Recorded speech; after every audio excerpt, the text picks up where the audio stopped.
अच्छी है बट बहुत ही ज़्यादा पॉलिटिकल एक ही पॉलिटिकल डायरेक्शन में है। That's it. देखिए, जिसकी सरकार है शुरू से ही, अगर हम फिल्म में भी बात करें, कांग्रेस की सरकार है तो मुस्लिम्स के लिए, अगर बीजेपी की है तो वो हिंदुओं के लिए। तो मेरा तो ऐसा मानना है, कोई पॉलिटिकल पार्टी किसी की सगी नहीं होती, हर कोई अपनी रोटी सेकता है। सरकारों का ये तो ऐसा लग रहा है आपस में मैच चल रहा है। मुझे नहीं पता प्रोपागेंडा है या नहीं है, बट मुझे इतना पता है कि हर सरकार अपनी ही तरफ का कहानी दिखाती है। और मुझे एज अ फिल्म दोनों ही साइड की कहानियों में दिलचस्पी है और मुझे लेना देना ही नहीं है प्रोपागेंडा है या नहीं है।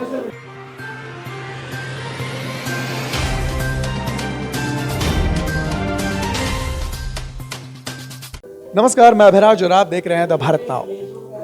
तो हर शुक्रवार की तरह इस बार भी हम आपके लिए लेकर आए हैं एक ज़बरदस्त फिल्म का पब्लिक रिएक्शन। और ये फिल्म है स्वतंत्र वीर सावरकर, जिसे डायरेक्ट किया है, जिसमें एक्टिंग की है रणदीप हुड्डा ने। और रणदीप हुड्डा खुद इस फिल्म में वीर सावरकर बने हैं। तो ये फिल्म दर्शकों को कैसी लगी, ये बॉक्स ऑफिस पर कितना धमाल करेगी, ये तो पब्लिक ही बताएगी। तो आइए पब्लिक से जुड़ते हैं और उनकी राय जानते हैं। नहीं, ऐसा कुछ नहीं है। अभी मेरे को लग रहा था, आई वॉज मेकिंग नोट्स, तो मुझे लग रहा था कि जब तिलक जी आए तो उसमें they have not given the titles, जैसे उनका नाम नहीं दिया, टाइटल्स में उनका नाम नहीं दिखाया, तो हम लोग को आइडेंटिफाई कर रहे थे हम लोग कि ये तिलक जी हैं, ये सुभाष चंद्र बोस है, because the movie is about Veer Savarkar. तो डेफिनेटली क्या बोलते हैं, the director, the producers, they will like to have just the main character as Veer Savarkar. तो दूसरों को थोड़ा सा, अम्बेडकर जी का थोड़ा character I did not like it could have been a better character. Jinnah has done good, सब अच्छा है। जेल का रोल ठीक है, वो वहाँ पे थोड़ा हो सकता है कि फैक्ट से थोड़ा अलग हो, but otherwise it's good. I would give it 5। अच्छी है बट बहुत ही ज़्यादा पॉलिटिकल एक ही पॉलिटिकल डायरेक्शन में है। That's it. वैसे it's nice movie. Randeep Hooda has done good job. I think it's वो एक विजन है। अगर आप दूसरे विजन से देखेंगे then you will come to know the reality. I think मेरा एक विजन बहुत ही ज़्यादा डिफरेंट हो सकता है and I don't think so it's a propaganda movie, it's just a reality. I don't think so. देखिए, जिसकी सरकार है शुरू से ही, अगर हम फिल्म में भी बात करें, कांग्रेस की सरकार है तो मुस्लिम्स के लिए, अगर बीजेपी की है तो वो हिंदुओं के लिए। तो मेरा तो ऐसा मानना है, कोई पॉलिटिकल पार्टी किसी की सगी नहीं होती, हर कोई अपनी रोटी सेकता है। आई एम मुस्लिम और मैं किसी को सपोर्ट नहीं करती, चाहे वाम हो, बीजेपी हो या फिर कांग्रेस हो। तो मैं इसमें कुछ नहीं बोलना चाहूँगी प्रोपेगेंडा है नहीं है, सब अब पॉलिटिकल पार्टी के अपने एजेंडास चलते हैं। 3 स्टार। देखिए, मैं वही बोलूँगा कि जब कांग्रेस की सरकार थी तो फिर उस टाइम उन्होंने अपने जो फ्रीडम फाइटर्स थे, जैसे सुभाष चंद्र बोस जी थे, और गांधी जी के लिए कितनी फिल्में बना डाली थी जिसमें उन्होंने दिखाया था अहिंसा ही परमो धर्म है, ये है वो है। वहीं अब बीजेपी सरकार आई है तो पहले अटल आती है, फिर आर्टिकल 370 आती है, अब सावरकर आती है। ये अपने पॉलिटिकल लीडर्स को दिखा रहे हैं as freedom fighter.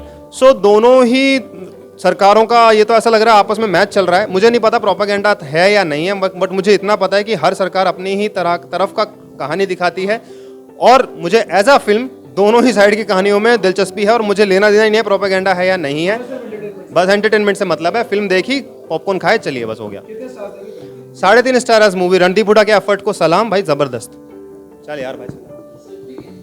Randeep Hooda की एक्टिंग पर्सनली, बाकी मूवी काफ़ी ज़्यादा बोरिंग ही थी। फर्स्ट हाफ तो काफ़ी ज़्यादा बोरिंग था, सेकंड हाफ के अंदर ही थोड़ा पब्लिक को बैठा के रख पाएगी। लेकिन यार जो पॉलिटिकल ड्रामा से पहले मैटलू भी आई थी, वो भी काफ़ी ज़्यादा सही मूवी थी। लेकिन इसका जो स्क्रीन प्ले था ना, वो काफ़ी ज़्यादा डीप हो जाता है, क्योंकि रणदीप हुड्डा उस तरीके को दिखाई नहीं पाए। ये एक तो पहली बात लग रहा था सबको उनकी लाइफ पे बन रही है, लाइफ पे नहीं, जो उन्होंने बुक लिखी थी उसके ऊपर इस मूवी को बनाया गया है। तो ये मतलब वहीं पे थोड़ी सी मूवी डाउन हो जाती है। मैंने बताया तो कि फैक्ट्स के साथ काफ़ी ज़्यादा छेड़छाड़ करी गई है। बाकी रणदीप हुड्डा के एक्टिंग के लिए मूवी देखी जा सकती है भाई, वो तो हर मूवी के अंदर ही लेके आते हैं। और उन्होंने ट्रांसफॉर्मेशन करा है, जो जेल के सीन है, काला पानी के जो सीन दिखाए गए हैं, वो काफ़ी ज़्यादा दमदार है। मैं तो भाई 5 में से रणदीप हुड्डा के लिए 5 में से 5 दूंगा, बाकी मूवी को 3.5 स्टार। मेरे को बहुत अच्छी पिक्चर लगी वीर सावरकर, और रणदीप हुड्डा ने अपने आप को पूरी तरह से इस कैरेक्टर में डाल लिया और काबिल तारीफ उनका दमदार कैरेक्टर। बिल्कुल नहीं, जो वीर सावरकर के जीवन से जुड़ी घटनाएं थी उन्हीं को पिक्चर में दिखाया गया।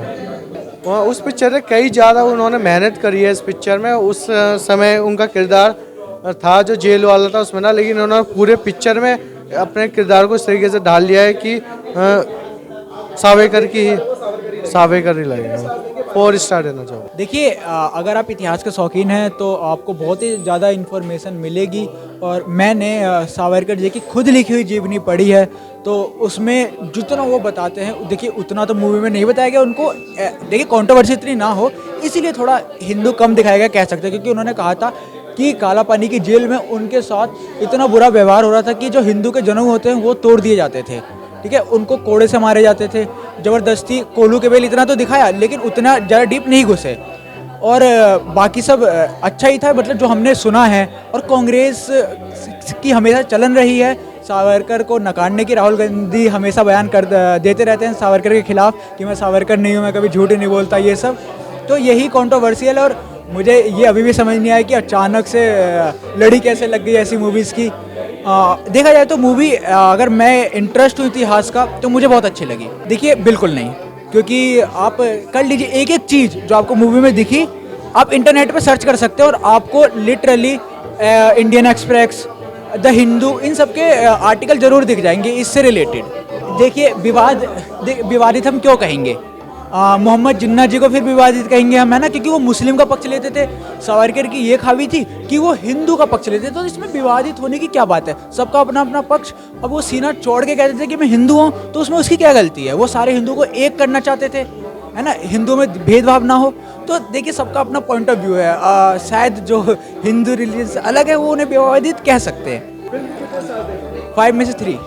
तो जैसा कि आपने सुना कि दर्शकों को ये फिल्म काफ़ी पसंद आ रही है, हालांकि थोड़ी लंबी है, बोरिंग है, लेकिन ये फिल्म आपको एंटरटेनमेंट से ज़्यादा कुछ सीखने को मजबूर करेगी। तो ये वीडियो कैसी लगी, ये पब्लिक रिएक्शन कैसा लगा, हमें कमेंट कर ज़रूर बताएं और देखते रहें द भारत नाउ।